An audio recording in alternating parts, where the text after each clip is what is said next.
Hello, good morning, नमस्ते। कैसे हैं आप सभी? आशा करती हूँ कि आप सभी बहुत अच्छे होंगे और ईश्वर की कृपा आप सब पर बनी रहे। खुश रहिए, घर में स्वस्थ रहिए। तो बहुत दिनों के बाद आज मैं आपसे बैठ कर के बातें कर रही हूँ, क्योंकि इधर हम लोगों की तरफ ना गर्मी बहुत ज़्यादा पड़ रही है, बहुत ज़्यादा पड़ रही थी। इधर 2-3 दिन से मौसम कुछ सामान्य हुआ है। इसी की वजह से लॉन्ग वीडियो भी मैं अच्छे से नहीं बना पा रही हूँ, क्योंकि इतनी ज़्यादा गर्मी है और कोई रूटीन भी मैं आप लोगों को नहीं दिखा पा रही हूँ, क्योंकि इतनी गर्मी में ना कैमरा लेके वीडियो बनाना पॉसिबल नहीं है बिल्कुल। और इधर अभी 2 दिन से कुछ मौसम सामान्य हुआ है। और तो मैंने कहा चलिए आज काफ़ी दिनों के बाद आप लोगों से मैं बैठ कर के बात करती हूँ, और आज मैं कुछ आप लोगों को बताने के लिए आई हूँ। कोई रूटीन नहीं दिखा रही हूँ, कोई रूटीन शेयर नहीं कर रही हूँ। और ये सुबह मैं उठी, अपने हस्बैंड को टिफ़िन दिया, लेके चले गए। और इधर मेरी 2-3 दिन से ना सुबह मॉर्निंग में नींद ही नहीं खुल रही है, उठ ही नहीं पा रही हूँ। पता नहीं क्यों खुल जाती है, लेकिन फिर लगता है कि चलो सो जाते हैं, फिर सो जाते हैं जो है। और फिर उठते हैं वही 5:30 बजे, पौने 6 बजे। तो वही हस्बैंड का हमको टिफ़िन जल्दी जल्दी बनाना रहता है, बना के दे दिया। रोटी इस समय नहीं देते हैं, क्योंकि ये रोटी जो है स्कूल में बनवा लेते हैं। तो क्योंकि चना बिर्रा और गेहूं की रोटी रहती है, तो फिर ये गरम ही गरम वहाँ पर बनवाते हैं, तो उतना खा लेते हैं। बाकी और खाना घर से लेके जाते हैं। तो आज मैं आप लोगों से कुछ बातें करने आई हूँ। जो भी हाउसवाइफ है मेरी जैसे, आपसे बताऊँ, हाउसवाइफ जो है घर की जिम्मेदारियों में इतनी ज़्यादा मतलब वो हो जाती हैं कि अपना बिल्कुल ध्यान ही नहीं दे पाती हैं। रोज़ रोज़ वही बोरिंग कपड़ा, रोज़ रोज़ वही बोरिंग खाना, रोज़ रोज़ वही घर में जिम्मेदारियां, तो बोर हो जाती हैं। पर करें क्या, उनके पास कोई ऑप्शन ही नहीं रहता है। और उनको कहीं बाहर जाने का मौका भी नहीं मिलता कि खूब अच्छे से तैयार होकर के बाहर जाएं, है ना। तो आज मैं आपको वही बताने वाली हूँ कि एक हाउसवाइफ भी कैसे स्टाइलिश अपने घर में रह सकती हैं, कैसे अपने आप को खूबसूरत दिख सकती हैं, और सामने वाले को भी दिख सकती हैं, और अपने आप को भी मतलब अच्छी लग सकती हैं। और स्टाइलिश होकर के भी आप घर में रह सकती हैं, घर की जिम्मेदारी देखते हुए अपने आप को अच्छे से रख सकती हैं। क्योंकि हम लोग क्या है ना, घर के काम करते करते बस वही गाउन पहन लेते हैं, वही रोज का रोज वही कपड़ा, वही सूट, है ना। तो इतना बोरिंग लगता है। और ख़ास तौर से हमारे हस्बैंड लोग भी हम लोगों को वही रोज रोज कपड़े में देखते हैं, तो कहते तो नहीं हैं, लेकिन उनको भी बोरिंग लगता होगा। और काफ़ी हस्बैंड लोग बाहर जाते हैं, देखते हैं कि औरतें ऐसे स्टाइलिश कपड़े पहने हैं, ऐसे पहनी है रोज रोज। भाई जो जॉब करने वाली हैं वो तो चेंज करके रोज रोज बदल बदल के कपड़े जाती हैं, है ना। तो वो थोड़ा सा स्टाइलिश दिखती हैं। और हम लोग क्या है, एक हाउसवाइफ में हैं, हाउसवाइफ हैं मतलब घर की जिम्मेदारियों में ऐसे बंध जाते हैं कि हम लोग बिल्कुल स्टाइलिश दिखना ही छोड़ देते हैं। जबकि ईश्वर ने हम लोगों को भी सीरत दिया है, खूबसूरती दिया है, हर चीज़ चाहे तो हम लोग भी अच्छे से रह सकते हैं। लेकिन हम लोग क्या है ना, काम की जिम्मेदारियों के कारण अपने आप को बिल्कुल वो स्टाइलिश नहीं देख सकते हैं, दिखा नहीं सकते हैं। तो जो 35-40 के ऊपर की जो बहनें हैं ना, तो आप लोग बिल्कुल परेशान मत होइए। आप भी सच संवर कर अपने घर में रहिए और अपने घर की जिम्मेदारी देखिए और स्टाइलिश बनिए। क्योंकि यही 50 साल तक, 65 साल तो छोड़ दीजिए, बहुत ज़्यादा हो गया, 55-50 तक के बीच में आप लोग भी बिल्कुल स्टाइलिश बन के रह सकते हैं। एक बात बताऊं, बहुत से घर के लोग होते हैं जो कहते हैं ये कपड़ा नहीं पहनना चाहिए, वो कपड़ा नहीं पहनना चाहिए। क्यों नहीं पहनना चाहिए? हाँ, आप अपने घर की जिम्मेदारी देख रही हैं, सारे घर के काम कर रही हैं, तो क्या आपके अपने शौक नहीं, आप अच्छे से दिख नहीं सकती, आप अच्छे कपड़े पहन नहीं सकती? कपड़ों में कोई बुराई नहीं होती है, बुराई होती है लोगों के दिमाग में, लोगों की सोच में। कपड़े पहनने से, आप अगर अच्छे अच्छे कपड़े पहनते हैं तो आपकी ये जो सोच है वो भी बहुत अच्छी होती है, पॉजिटिव होती है। रोज रोज वही कपड़ा, रोज रोज वही वही खाना, रोज रोज वही वही चीज़ देख के देखिए बोरिंग होता है। हमेशा कुछ ना कुछ नया करना चाहिए, नया दिखना चाहिए। तो आज मैं आपको वही बताऊंगी कि हर एक हाउसवाइफ भी, 40+ जो भी वुमेन है, वो भी स्मार्ट दिख सकती हैं और स्टाइलिश दिख सकती हैं, और अपने आप को खूबसूरत बना के घर में रह सकती हैं। तो चलिए आपको बताती हूँ। जैसे आप रोज़ रोज़ वही काम करते वक्त मैक्सी पहन लेती हैं, गाउन पहन लेती हैं, तो आप भी अच्छे अच्छे आजकल शॉर्टकट के कुर्ते आते हैं तो उनको कुर्तियाँ ले लीजिए, और शॉर्टकट के प्लाजो आते हैं उसको पहनिए, क्योंकि गर्मी का मौसम है और ऐसे कंफर्टेबल कपड़े पहनने में आपको भी रिलैक्स लगेगा और आप भी अपनी उम्र से थोड़ी सी छोटी दिखेंगी, है ना। क्योंकि शॉर्टकट के जो कुर्ते होते हैं छोटे होते हैं, और प्लाजो जो होते हैं वो भी आजकल शॉर्टकट के जो प्लाजो आ रहे हैं वो भी छोटे होते हैं, उनको पहनिए। घर में अपना घर की दिनचर्या भी, अपना घर का काम भी करिए, आपको कंफर्टेबल भी लगेगा और आप अच्छी भी दिखेंगी। दूसरा है, नंबर 2 है कि आजकल आप लोग देख रहे होंगे जो मैक्सी है कितनी स्टाइलिश आ रही है, फ्रॉक के रूप में आ रही है, गाउन के रूप में आ रही है और बड़ी ही खूबसूरत आ रही है। स्लीवलेस वाली आ रही है, बाजू वाली आ रही है, चुन्नट वाले आ रहे हैं मैक्सी, तो आप उसको भी आप पहन करके स्टाइलिश दिख सकती हैं अपने घर के काम करते हुए, और अच्छे से बन सवर करके रहिए और अपने घर के काम देखिए। क्योंकि देखिए घर की जिम्मेदारियां तो जीवन पर्यंत रहेगी, पर हमारी जो ये खूबसूरती है, जो हम लोग अभी थोड़ा यंग हैं तो अच्छे से दिखें, ताकि अपने उम्र से हम छोटे दिखें, है ना। बहुत सी बहनें हमारी होती हैं 5.5-6 मीटर का लपेट लेती हैं, बड़ा सा बिंदा लगा लेती हैं, भर भर हाथों में चूड़ियां पहन लेती हैं, तो अपने उम्र से वो ज़्यादा दिखती हैं, रहेंगी 35-40 की ही पर दिखेंगी वो 50 की। तो ऐसा नहीं है। देखिए अब भर भर की चूड़ी पहनने का ज़माना चला गया है। स्टाइलिश कंगन पहन लीजिए, एक एक कंगन डाल लीजिए। आप देखिए, आप लोग, मैंने भी डाल रखा, मैं भी पहले बहुत चूड़ियाँ पहनती थी, अब नहीं पहनती हूँ, एक एक कंगन पहनती हूँ। इससे क्या है कि हम लोग थोड़ा सा स्मार्ट दिखते हैं, स्टाइलिश दिखते हैं। तो आप भी 6 मीटर की साड़ी मत लपेट के रखिए, कहीं जाइए तो आप साड़ी पहन लीजिए।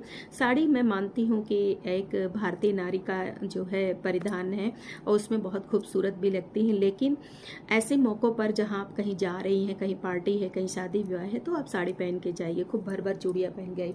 लेकिन जब घर में रह रही हैं, आपको स्टाइलिश दिखना है, छोटी सी बिंदी लगा लीजिए, थोड़ी सी हल्की आप लिपस्टिक लगा लीजिए, एक एक कंगन पहन लीजिए, है ना। और आजकल मैक्सी देखिए, बिल्कुल फ्रॉक वाली मैक्सी आ रही है, स्टाइलिश आप दिख सकती हैं फ्रॉक में और अपने उम्र से छोटी दिख सकती हैं। चुन्नट वाली आ रही है मैक्सी, आप उसको पहन लीजिए। आप घर में टी शर्ट पहन सकती हैं, आजकल टी शर्ट भी देखिए आ रहे हैं, और उसके नीचे आप कोई लोअर पहन सकती हैं। तो इस तरीके से आप अपने आप को स्टाइलिश अपने घर में रह करके आप खुद बन सकती हैं और सुंदर दिख सकती हैं, है ना, स्मार्ट दिख सकती हैं। कोई ज़रूरी नहीं है कि हम बाहर जाएं तभी खूब अच्छे से स्मार्ट बन के जाएं।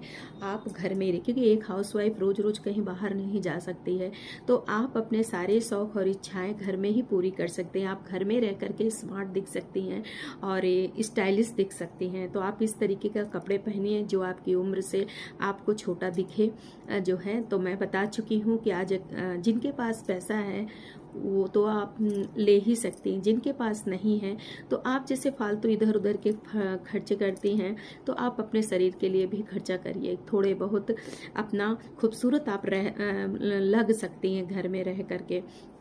पिंक कलर की लिपस्टिक लगा लीजिए, छोटी सी बिंदी लगा लीजिए, ज़्यादा मेकअप नहीं करना, थोड़ा सा काजल लगा लीजिए, और जब काम करिए तो आप एक पोनीटेल बना लीजिए, और जब काम करके फुर्सत होती हैं, जैसे कभी बैठती हैं, तो आप अपने बाल को खोल के रख सकती हैं, तो आप इसमें स्मार्ट दिखेंगी और खूबसूरत दिखेंगी। और आपके हस्बैंड भी आपको रोज़ बदला बदला हुआ आपका नया नया रूप देखेंगे, तो उनके अंदर भी खुशी होगी कि हाँ मेरी पत्नी कितनी खूबसूरत दिखती है ना। क्योंकि हस्बैंड लोगों के अंदर एक खासियत होती है कि अपनी पत्नी को भी देख देख के वो रोज बोर हो जाते हैं, एक ही कपड़े में मैं मानसिकता बता रही हूँ एक आदमियों के दिमाग की, अपनी पत्नी को रोज वही वही कपड़े में देख करके वो लोग भी बोर होते हैं। आप लोग कभी देखते होंगे, अगर पति कहीं से घर में आए और पत्नी फुर्सत होकर जब बैठती है अपने पति के पास है, अच्छे से बात करने की सोचती है, तो पति कहता है देखो मैं थका बहुत हूँ, मुझे सोने दो। क्यों? अगर वही आप स्टाइलिश दिखेंगे तो आपका पति कहेगा अरे वाह आप तुम तो आज बहुत खूबसूरत दिख रही हो, है ना। तो उस पत्नी को कितनी खुशी मिलती है अगर पति तारीफ करता है तो आप भी स्टाइलिश बनिए। ऐसा न करिए कि आप घर के कामों में, घर की जिम्मेदारियों में अपने आप को बिल्कुल बोर बना के रख लीजिए। नहीं, आप अच्छी अच्छी किताबें पढ़ सकती हैं, मोबाइल है, मोबाइल में अपना शौक पूरा कर सकती, कोई संगीत लगा लीजिए, संगीत को सुनिए। तो देखिए हर खुशी, हर शौक आप खुद से ढूंढिए, दूसरे से उम्मीद मत करिए कि वो आपको खुशी देगा या आपके शौक पूरे करेगा, आपको घुमाने ले जाएगा, आपको यहाँ ले जाएगा। जी नहीं, घूमना ही एक ऑप्शन नहीं है। आप मोबाइल में भी अच्छे अच्छे सिटी शहरों की वीडियो लगा लीजिए, कहीं यहाँ की वहाँ, उसमें देख करके आप खुश हो जाइए। देखिए छोटी छोटी खुशी आप खुद से अपने में ढूंढिए, अपने से ढूंढिए, दूसरे से उम्मीद न करिए। ये कलयुग है। अगर आप किसी से उम्मीद लगाएंगे कि हमारे लिए ऐसा करेगा वैसा करेगा, तो वो उम्मीद आपको निराशा में बदल देगा। तो ऐसा बिल्कुल मत करिए। ले जाते हैं तो अच्छी बात है, नहीं तो आप अपनी खुशी को अपने में ही ढूंढिए, अपने से ही खुश रहना सीखिए। ठीक है, तो मैंने आपको बता दिया कि आप कैसे खूबसूरत दिख सकते हैं अपने घर में रह कर के, अच्छे कपड़े पहन सकते हो और अच्छे से तैयार होकर के, घर की जिम्मेदारियां हैं, अच्छे से तैयार होकर के रहिए, अच्छे से अपने घर का काम करिए ताकि आप अच्छी और सुंदर देखें। देखिए लाइफ में, जीवन में पैसा कौड़ी घर बंगला कुछ हमारे साथ जाता नहीं है। हम जो अच्छे से खाते हैं, अच्छे से पहनते हैं, अच्छे से किसी से बात करते हैं, व्यवहार करते हैं, वही हमारे साथ जाता है बाकी, और हमारा सारा कुछ यहीं रह जाता है। कोई ना तो इंसान हमारे साथ जाता है, ना धन जाता है, ना घर जाता है, ना गाड़ी जाता है, ना बैंक बैलेंस, कुछ भी हमारे साथ नहीं जाता है। तो जो भी 40 प्लस और 35 के ऊपर की जो भी लेडीजें हैं और जो हाउस वाइफ है, वो निराश मत हो। घर में रह करके आप स्टाइलिश बन करके अपने घर की जिम्मेदारी निभाइए, खूबसूरत भी दिखिए। ऐसा नहीं है कि बिल्कुल बोर हो जाइए, 45 के बाद आपकी एज हो चुकी है तो क्या सजना, क्या ये कपड़े पहनना। जी नहीं, ऐसा बोरियत आपको आपके अंदर एक नेगेटिव ऊर्जा पैदा करेगा जो आपको तकलीफ देगा। तो आप घर में ही रह के स्टाइलिश कपड़े पहनिए, खूबसूरत बन के रहिए और अपने शौक को अपने से ही पूरा करिए, अपने में ही ढूंढिए खुशी। संगीत सुनिए, मोबाइल है आजकल देख रहे होंगे, इसमें सब कुछ है, जो चाहे आप पढ़ सकती हैं। ऐसा नहीं है कि आप नहीं इसमें कोई चीज़ पढ़ सकती हैं, सब कुछ आपके पास है। बस केवल आपको अपने अंदर वो खुशी और शौक और इच्छाएं सारा कुछ ढूंढने की जरूरत है। तो निराश मत होइए। और एक बात और बोल दो, जैसे कुछ बहनें होती हैं, कोई कुछ कह देता है तो क्या करती हैं, बिल्कुल अपसेट हो जाती हैं। तो बिल्कुल मत होइए, क्योंकि लोगों का काम है कहना, कहते ही रहेंगे, आपको कभी नहीं कहेंगे कि आप खुश रहिए। तो उन्हें कहने दीजिए। एक बार दो बार जब आप सामने वाले की आदत जान जाइए तो उनकी उस बातों को आप निगलेक्ट करिए, उसको दिमाग में मत रखिए। आप अपने हिसाब से अपना काम करिए, अपने हिसाब से अपनी जीवन को जिए, क्योंकि ये जीवन हमें एक ही बार मिलेगा, दोबारा ये मानव तन हमें नहीं मिलने वाला है। ठीक है। और एक बात और बोलूँगी, जैसे हम औरतों के अंदर ये आदत होती है, हम हों या कोई भी एक हाउसवाइफ हो, कोई भी औरत हो, उसके अंदर ये आदत होती है। जैसे कोई इंसान कोई कुछ हमें कह देता है या कोई हमारे साथ बुरा व्यवहार किया रहता है ना, तो हम लोग हमेशा मतलब, और उसकी तो आदत ही है कुछ ना कुछ कहने की, कुछ ना कुछ मतलब घर में कला करवाने की। तो आप ऐसा करिए, उसकी बातों को आप निगलेक्ट किया करिए, उस बातों को अपने तक, अपने दिमाग तक न पहुंचने दिया करिए, एंट्री मत करने दिया करिए, दरवाजा मत खोला करिए कि वो आपके अंदर, शरीर एक हमारा घर है, कि वो आपके अंदर घुस जाए तो कहीं ना कहीं आपको वो परेशान करेगा और आपको खोखला करता रहेगा। तो आप ऐसा करा करिए, उनकी आदतों को जान चुके हैं तो उनकी आदतों को बार बार उनसे कहिए मत, उनकी आदतों को बार बार दोहराइए मत, उसको निगलेक्ट किया करिए और उनके हाँ में हाँ मिला करके बस अपना काम करके निकल देना चाहिए। ज़्यादा देखिए निगेटिव जो भी पर्सन है उसके पास ज़्यादा ना बैठना चाहिए, ना ज़्यादा उससे बातें करना चाहिए, क्योंकि जब भी आप उससे बातें करेंगे, जब भी कुछ करेंगे तो वो आपके अंदर घुसने की कोशिश करेगा। तो आपके अंदर नेगेटिव ऊर्जा, जो कि वायरस होता है ना, वो वायरस आपके अंदर घुस जाएगा। तो जिसकी आदत को हम जान जाएं, उसके हाँ में हाँ मिला करके उससे दूरी बनाएं, उसका काम करके और उससे दूरी बना लें कि चलो भाई हमारा काम खत्म, हम अपना काम करें। ये हमारी बहनें जरूर ये कोशिश किया करिए। और ज़्यादा अगर उनको कहेंगे कि आपने ऐसे किया है, ये किया, तो क्या हुआ, वो आपसे और उलझेगा, आपको परेशान करेगा। तो आप की समझदारी इसी में है, उसकी आदत को जानती हैं तो हाँ में हाँ, भैया आप ऐसे ही हो, ठीक है ठीक है ठीक है करके उसका काम करके आप हट जाओ, अपना काम करो। तो दूरी बना के थोड़ा सा रखिए, ऐसे पर्सन से हमेशा दूरी बना के रखिए जो आपको हमेशा परेशान करने की कोशिश करता हो। उससे हाँ में हाँ मिला करके, उसकी बातें मान करके अपना काम करके आप निकल जाओ, अपना काम करो। सबसे बड़ी बात यही है, तभी आप खुश रहोगे, क्योंकि हर घर में कोई ना कोई नेगेटिव पर्सन रहता ही है जो आपको हमेशा परेशान करेगा। तो उससे दूरी बना के रखिए, उसका काम करिए और उससे दूरी बना करके हट जाइए और खुश रहिए। तो बस हो गया। आप अपने आप को सुंदर बना करके अपने घर की जिम्मेदारियों को भी निभाइए।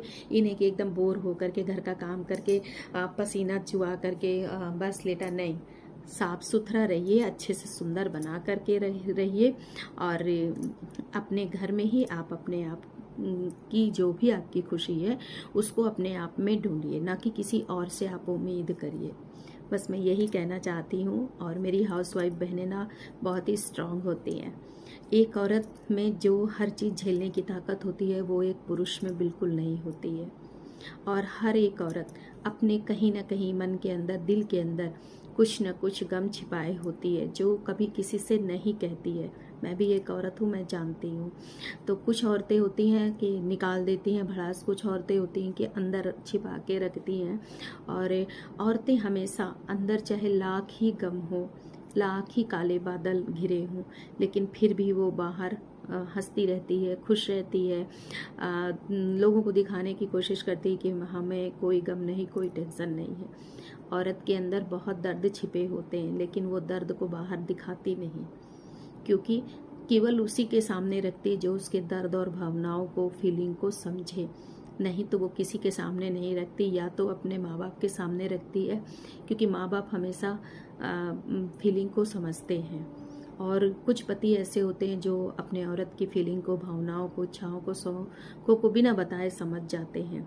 तो या तो औरत अपने ऐसे पति के सामने अपनी सारी कंडीशन रखती है, नहीं तो कुछ औरतें नहीं रखती हैं। क्योंकि कुछ पति ऐसे होते हैं जो अपने औरत के अगर कोई चीज़ कहती तो उसकी भावनाओं और इच्छाओं से खिलवाड़ करते हैं और मजाक उड़ाते हैं, फिर मौका पड़ने पर उसको उसी बात को दोहरा करके उसको परेशान करते हैं। इसीलिए ये हमेशा एक समझदार औरत जो होती है वो हर चीज़ कुछ न कुछ कहीं ऐसी फीलिंग होती है जो सामने नहीं रखती है। तो औरत एक देवी भी होती है। जो एक औरत कर सकती है वो कोई नहीं कर सकता। लाख गम छिपाए हो सीने में अंदर, लाख गम छिपाए हो सीने में अंदर, लेकिन फिर भी वो बाहर घर के सारे काम करते हुए भी वो मुस्कुराती रहती है। इसका नाम है वुमेन, यानी भारतीय नारी। इसीलिए त्याग की देवी कहा गया है एक औरत को, है ना। औरत देखिए, एक जो औरत होती है उसके कितने नाम होते हैं। मायके रहती है, बेटी रहती है, ससुराल आती है, बहू बन जाती है, भाभी बन जाती है, मामी बन जाती है। कितने रूप उसके हो जाते हैं। वो सारे जितने उसके रूप हैं वो हर तरीके के रिश्ते को निभाती है। एक पुरुष बल्कि नहीं निभा पाता, एक आदमी नहीं निभा पाता। कुछ आदमी सिर्फ अपने माँ बाप में बेटा बन के रह जाते हैं और पति बन के रह जाते हैं, बाकी और रिश्ते वो कभी नहीं निभाते। लेकिन एक जो औरत होती है वो सारे रिश्ते निभाती है, बेटी का भी, बहू का भी, मामी का भी, और भाभी का भी, पत्नी का भी, माँ का भी, सब तरीके रिश्ते निभाते हैं। तो औरत महान है। औरत की ज़िंदगी, औरत की लाइफ भगवान ने ऐसी बनाई है, कितने दर्द सहती, कितने हर चीज़, फिर भी वो हंसती और मुस्कुराती रहती है। सलूट है। तो चलिए ठीक है, रखते हैं। यही मैं बातें करना चाह रही थी आप लोगों से, क्योंकि मेरी कुछ फ्रेंडें ऐसी हैं जो घर की जिम्मेदारियों में उलझ जाती हैं और बहुत परेशान रहती हैं, बहुत टेंशन रहती है। हमको ये समय नहीं मिलता, हमको ये करने का टाइम नहीं मिलता। मैं समझ सकती हूँ, मैं भी एक हाउसवाइफ हूँ, मैं भी जानती हूँ। लेकिन नहीं बहन, अपने लिए आप समय निकालो, अच्छे से रहो, स्टाइलिश बन करके रहो। हमारी एक योगा टीचर हैं, लखनऊ की हैं, आज मैं बता रही हूँ, वो उनको देख करके बहुत ही पॉजिटिव एनर्जी आती है। वो अपने घर की सारी जिम्मेदारी निभाती हैं और योगा भी कराती हैं। बहुत ही पॉजिटिव से भरी हुई वो लेडीज़ हैं। और आज उनके ही इतने मतलब पूजा पाठ, धर्म, हर तरीके से और हर त्यौहार, हर फेस्टिवल को बहुत अच्छे से मनाती हैं। ये भी नहीं है कि जल्दीबाजी में, नहीं, खूब अच्छे से सज संवर के हर त्यौहार को वो इंजॉय करती हैं। आज उन्हीं की तपस्या और उन्हीं का तप है कि उनके तीनों बच्चे आज बन करके तैयार हो चुके हैं। उनकी सारी मतलब जो भी उनकी इच्छाएं थी, जो उनकी जिम्मेदारी थी, और जो सबसे बड़ा लक्ष्य यही होता है कि जिस माँ के बच्चे अगर सफल हो गए तो उस माँ का जीवन सफल हो जाता है। क्योंकि एक पत्नी है और एक माँ को और कुछ नहीं चाहिए, बस यही चाहिए कि उसका पति आगे तरक्की करे, हमेशा स्वस्थ रहे, सुहाग बना रहे और उसके बच्चे सफल हो जाए। इसके सिवाय एक औरत कुछ नहीं चाहती है ना। लेकिन ये सब कुछ देखते हुए, और वो बहुत पॉजिटिव एनर्जी, उन्होंने मुझे एक बात कहा, मैं भी ऐसे ही थी, वही मैक्सी वही बोर वैसे ही रहती थी। उन्होंने एक बात कही, और त्यौहार भी आता था, कभी कभी तो मैक्सी ही पहन के त्यौहार को एंजॉय, लेकिन उन्होंने एक बात कहा जो मैं अपने दिमाग में बांध के रख ली हूँ। उन्होंने कहा, सीमा, हमारी ये जो उम्र है ना 40 के बाद और 50 और 55 के बीच, हमें खूब अच्छे से सज संवर के रहना चाहिए, क्योंकि इस समय हमारे हाथ पैर सब कुछ हमारे साथ देते हैं। तो क्यों ना हम अच्छे से सज संवर के रहें, और यही उम्र है जो हम अच्छे से स्टाइलिश दिख सकते। क्योंकि 50-60 के बाद तो फिर पता नहीं क्या होगा क्या नहीं होगा, इसलिए हमेशा अच्छे से टिट फॉर टैट रहना चाहिए बिल्कुल। और सामने वाले को भी हमें अच्छे दिखना चाहिए, सामने वाला तारीफ करे, देखो यार कैसे रहती, कम से कम कुछ तो अपना एटीट्यूड रहना चाहिए, है ना। चलिए ठीक है, रखते हैं, नेक्स्ट वीडियो में फिर मिलते हैं। इसी तरह अपना साथ बनाइएगा, सपोर्ट बनाइएगा, क्योंकि बिना सपोर्ट के हम आगे नहीं जाएंगे। पता है आपको, हम 5 साल हो गया, हम तो छोड़ने वाले हैं, लेकिन जिस दिन सड़क जाएगा मूड उस दिन छोड़ देंगे। बस अभी बने हैं, क्योंकि कुछ बहनें और हमारी ऐसी हैं जो हमारा हमेशा साथ दे रही हैं, अच्छे अच्छे कमेंट्स करती हैं, इसलिए बने हुए हैं। क्योंकि मेहनत हमने बहुत किया, वो रिज़ल्ट हमें नहीं मिला। पता नहीं मेरी तरफ से कमी है कि आपके तरफ से है, मुझे कुछ समझ में ही नहीं आ रहा। चलिए ठीक है, रखते हैं, नेक्स्ट वीडियो में फिर मिलते हैं। तब तक के लिए bye bye. Thank you so much for watching my video. Love you.